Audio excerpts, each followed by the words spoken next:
اعوذ باللہ من الشیطان الرجیم بسم اللہ الرحمن الرحیم۔ سورہ نساء ہم پڑھ رہے تھے، سورہ نساء کی آیت نمبر 59 ہم نے پڑھی تھی، اور وہاں ہم نے ذکر کیا تھا کہ اس سے آگے جو سلسلہ ہے وہ منافقین کا شروع ہو رہا ہے۔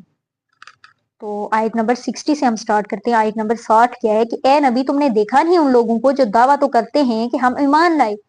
اس کتاب پر جو تمہاری طرف نازل کی گئی ہے اور ان کتابوں پر جو تم سے پہلے نازل کی گئی ہیں، مگر چاہتے یہ ہیں کہ اپنے معاملات کا فیصلہ کرانے کے لیے طاغوت کی طرف رجوع کریں، حالانکہ انہیں طاغوت سے کفر کرنے کا حکم دیا گیا تھا۔ شیطان انہیں بھٹکا کر رائے راستے بہت دور لے جانا چاہتا ہے۔ کیا تم نے غور نہیں کیا کہ جن لوگوں کا دعویٰ تو یہ ہے کہ وہ ایمان لائے ہیں،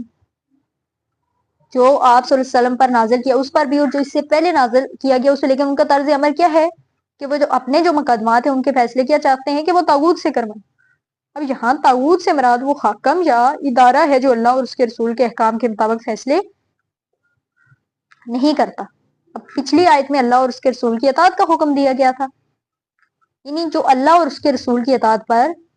کربند ہو گیا وہ طاغوت سے خارج ہو گیا۔ جس نے اللہ اور اس کے رسول کی اطاعت قبول نہیں کی وہ طاغوت ہے، اس لیے وہ اپنی حد سے تجاوز کر گیا۔ غیر مسلم حاکم یا منصف جو اللہ اور اس کے رسول کے احکام کا پابند نہیں ہے وہ طاغوت ہے، جبکہ انہیں کیا حکم دیا گیا تھا کہ طاغوت سے کفر کریں۔ منافقین مدینہ کی عام یہ روش تھی کہ جس مقدمہ میں انہیں شک ہوتا کہ فیصلہ ان کے خلاف ہوگا، وہ کیا کرتے تھے کہ انہیں نبی کریم صلی اللہ علیہ وسلم کی خدمت میں لانے کی بجائے یہودی عالموں کے پاس جانتے تھے، کیونکہ وہ جانتے تھے کہ اللہ کے نبی کے پاس جائیں گے تو حق اور انصاف کی بات ہوگی۔ اور ایک یہودی اور ایک مسلمان جو منافق تھا، ان کا آپس میں جھگڑا ہو گیا۔ یہودی کہنے لگا چلو محمد کے پاس چلتے ہیں، اس لیے کہ اسے یقین تھا میں حق پر ہوں، لیکن منافق کہنے لگا کہ کعب بن اشرف کے پاس چلتے ہیں جو ایک یہودی عالم تھا۔ بہرحال وہ یہودی اس منافق کو رسول اللہ صلی اللہ علیہ وسلم کے پاس لے آیا۔ آپ صلی اللہ علیہ وسلم نے دونوں کے دلائل سننے کے بعد یہودی کے حق میں فیصلہ کر دیا۔ وہاں سے باہر نکلے تو منافق نے کہا چلو اب حضرت عمر کے پاس چلتے ہیں، وہ جو فیصلہ کر دیں گے وہ مجھے منظور ہوگا۔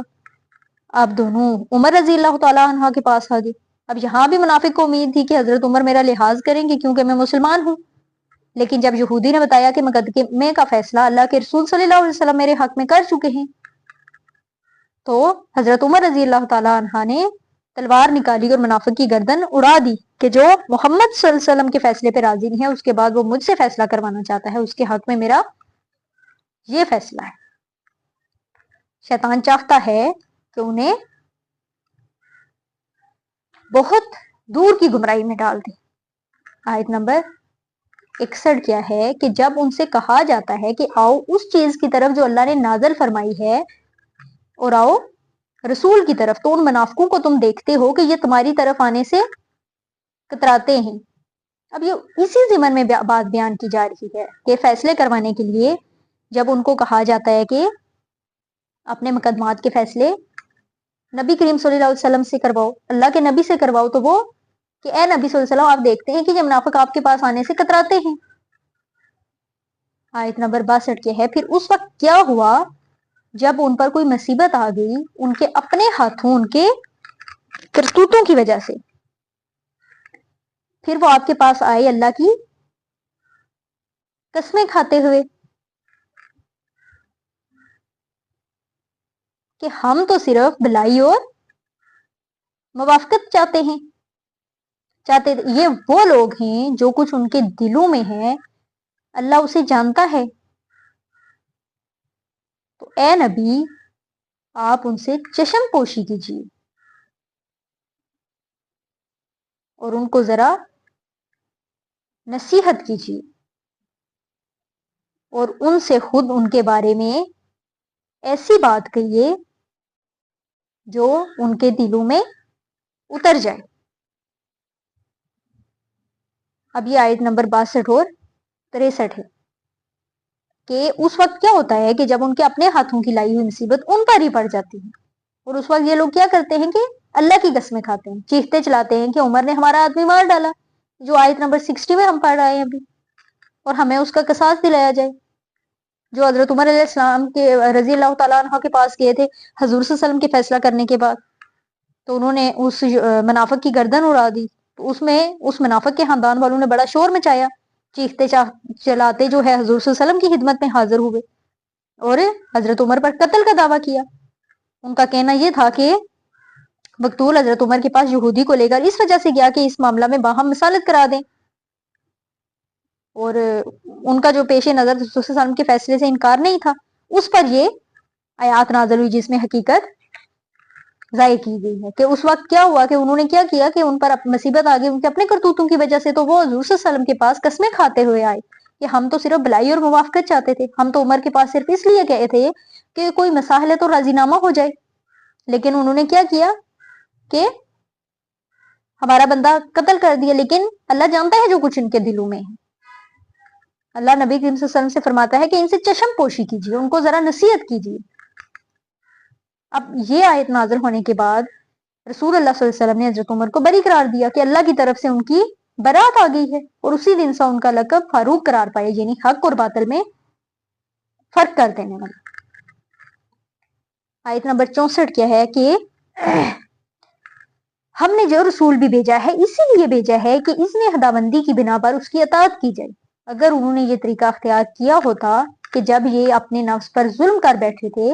تو تمہارے پاس آ جاتے اور اللہ سے معافی مانگتے, اور رسول بھی ان کے لیے معافی کی درخواست کرتا, تو یقیناً اللہ کو بخشنے والا اور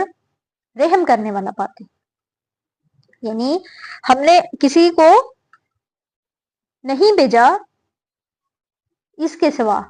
کہ جو بھی رسول بھیجا ہے, نبی کریم صلی اللہ علیہ وسلم سے کوئی یہاں پہ فرمایا جا رہا ہے کہ انہیں بتاؤ کہ ہم نے جو بھی اللہ نے جو بھی رسول اس لیے بھیجا ہے کہ اللہ تعالیٰ کے حکم سے اس کی اطاعت کی جائے. اور اگر انہوں نے یہ طریقہ اختیار کیا ہوتا تو آج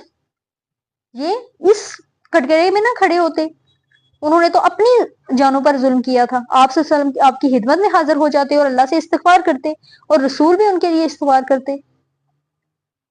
اللہ تو بخشنے والا رحم کرنے والا ہے. آیت نمبر 65 کیا ہے کہ نہیں اے محمد, تمہارے رب کی قسم یہ کبھی مومن نہیں ہو سکتے جب تک کہ اپنے باہمی اختلافات میں یہ تم کو فیصلہ کرنے والا نہ مان لے. پھر جو کچھ تم فیصلہ کرو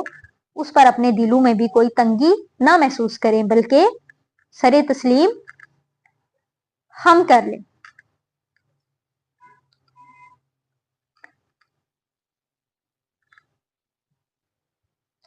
یعنی اس معاملے میں انہیں کوئی اختیار حاصل نہیں ہے کہ ان کے درمیان جو بھی نزاعات اور اختلافات ہیں ان میں اگر یہ آپ کو حاکم نہیں مانتے اور آپ کا فیصلہ نہیں, تو یہ آپ کے رب کی قسم کہ یہ مومن نہیں ہے. کلام الہی کا دو ٹوک یہ انداز ہے کہ اگر وہ آپ کے فیصلہ نہیں مانتے, آپ کا فیصلہ قبول کر بھی لیا لیکن دل کی تنگی اور نفرت کے ساتھ کیا, تب بھی یہ مومن نہیں ہے. بلکہ ان کو کیا ہے کہ سر تسلیم ہم کر رہے ہیں اگر وہ اللہ اور اس کے رسول پر ایمان رکھتے ہیں. اب یہ حکم صرف رسول اللہ صلی اللہ علیہ وسلم کی زندگی تک محدود نہیں تھا, بلکہ یہ قیامت تک کے لیے کہ جو کوئی بھی آپ فیصلہ کر دیں اس پر اپنے دلوں میں تنگی محسوس نہیں کریں اور سر تسلیم ہم کریں, جس سے کہ سر تسلیم اب قیامت تک کے لیے یہ فیصلہ ہے کہ حضور اللہ صلی اللہ علیہ وسلم کے کسی فیصلے پر سوال اٹھانے والا منافق ہوگا, وہ کفر کا مرتکب ہوگا. آیت نمبر 65 تھی یہ جو ہم نے پڑھی ہے آج.